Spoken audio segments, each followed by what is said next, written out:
به نام نامی فاطمه، به نام نامی فاطمه،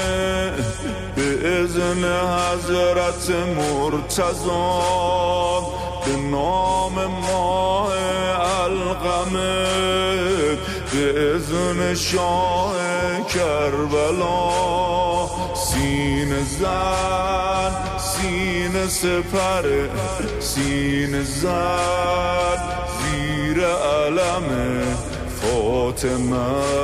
است، سینه زن جون به کفه و سینه زن قلبش حرم فاطمه است. یا علی